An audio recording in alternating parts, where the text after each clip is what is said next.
Here is the 2025 Toyota Camry LE in Underground. This is all new for this year with the 5th generation hybrid that's standard on all trims, except there is a difference between horsepower that's coming out of it. The front wheel drive will increase 17 from last year and 24 for the all-wheel drive. It's almost an inch longer and over half an inch taller. I'm Anthony from Hawkeye Rides, and I'm going to go over the pros and cons, the problem that I have with the new generation and comparable rivals.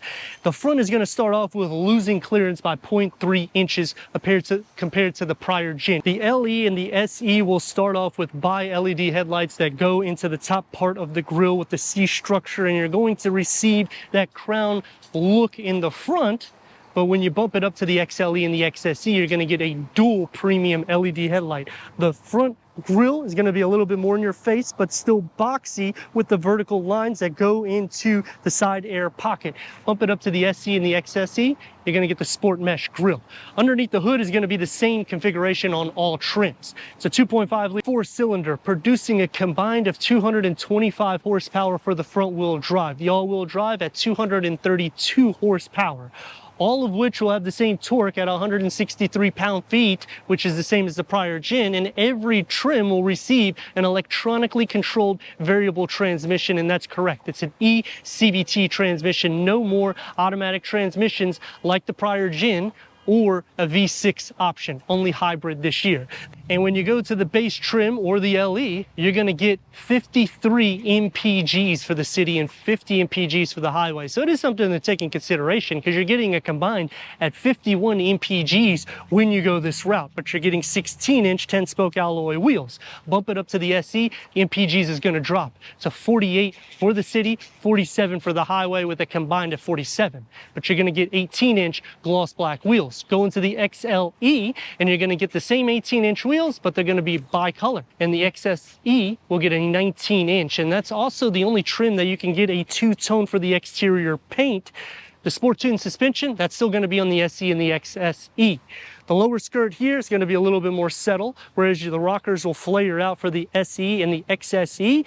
But what I like about the Camry this year is you only have 4 trims to option. And you can option all-wheel drive on all trims. Plus you can option features. So you can get a convenience package, which will add features to the interior so it can be a little bit more desirable if you don't want to bump it up to the sport tune suspension.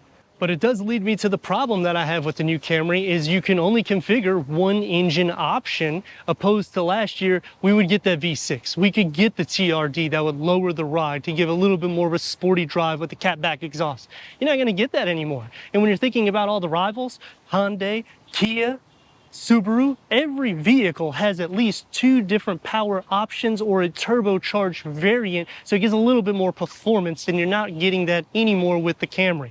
Standard LED taillights, you get the C structure that goes into the Camry badging with the chrome. The SE will black this out as well as the badging. The lower is going to be more settled with the hidden exhaust outlets, with the reverse camera, and updated Toyota Safety Sense 3.0.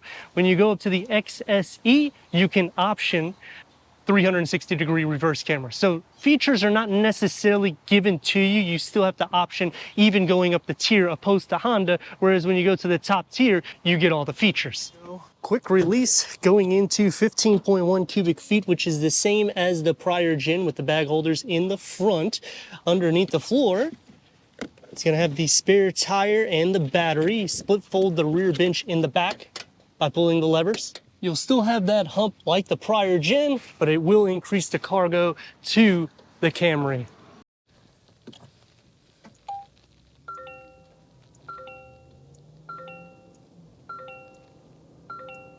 Six-way manual seat adjustment for the passenger and driver. You can option power seat adjustment for the driver, headroom and leg room, which will be a little bit less in this gen from the prior gen for the front seat occupants. The dashboard has been refreshed. You're going to have a more sporty drive that goes into the air vent for the passenger, and then you have kind of a hidden vent here because it's still kind of a driver focused setup with a standard wireless charging pad, and you have a little storage box here with USB ports and the new key fob for the Camry.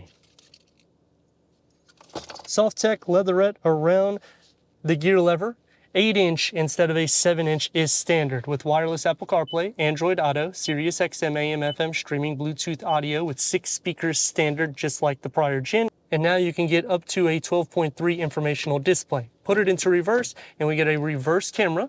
The trajectory will expand out. You can also take the trajectory lines off and you can change the camera to make it a little bit more easier for you. Standard dual climate control settings, and on the driver's side you'll get the gloss black that's going to be housed for the air vent with the satin aluminum that goes into a standard 7-inch driver cluster that can go through an array of information, including Toyota Safety Sense 3.0, which includes the pre-collision, blind spot monitoring with rear cross traffic alert, connected services, and that will be all with the 4G network. It does go up to a 12.3 driver cluster, and heads-up display is also available. It's going to be a little bit more sporty, opens up into a long storage pocket with a 12 volts. The steering wheel, you can option this where you will get a leather wrap. It's still multi-function. You got the gloss black. The dashboard and door panels integrated together with the soft material. One touch up and down for all the windows with a long storage pocket, a beverage holder carved out. For the back seats headroom and leg room, it's the same as the prior gen with a storage pocket behind the passenger, 2 USB ports, air vents, cup holders with an armrest. Door is going to have the same materials found throughout, except you're not going to have that carpet material. It's going to be a little bit more sporty with a cup or bottle holder. Sliding into the center, the floor is still not completely flat. The rails are pushed up enough, so feet space, not going to be an issue. But leg and shoulder space also is going to be good, as well as knee space and headroom. Not going to be an issue, although it is a little bit better on the sides because of the way the headliner contours inwards. 17 horsepower gain. Is it going to be enough? With the turn radius, it's about the same at 2 lanes. Let's rock and roll.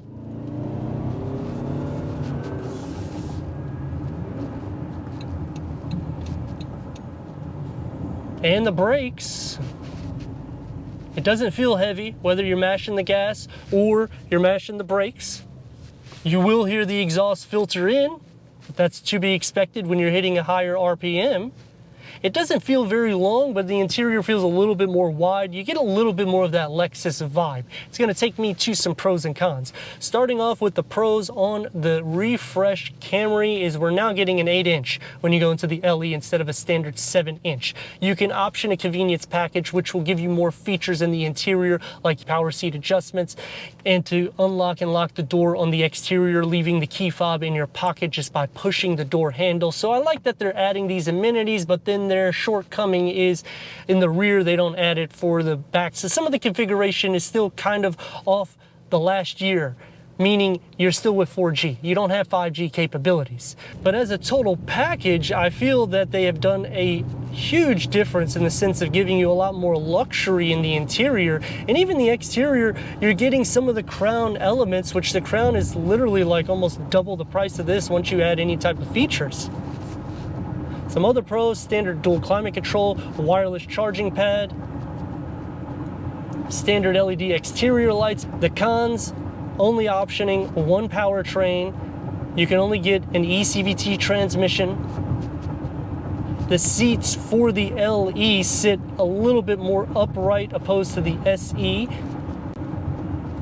The exterior is going to be a little bit more basic all around the vehicle except for the front fascia, taking me to the problem that they do not option different powertrains, because when I think about competition, even Honda options 2 different power options. Kia, Hyundai, Subaru, everybody.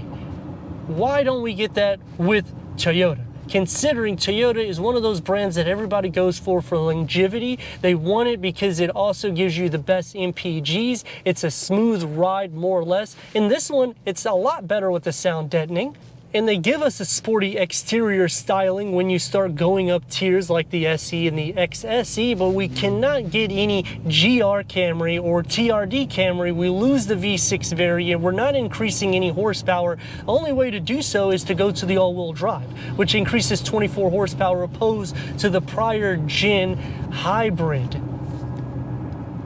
But if I'm thinking hybrid variants, it's very comfortable, very quiet. Steering is a lot more light, great MPGs. It ticks the box when I'm thinking about the rival perspective.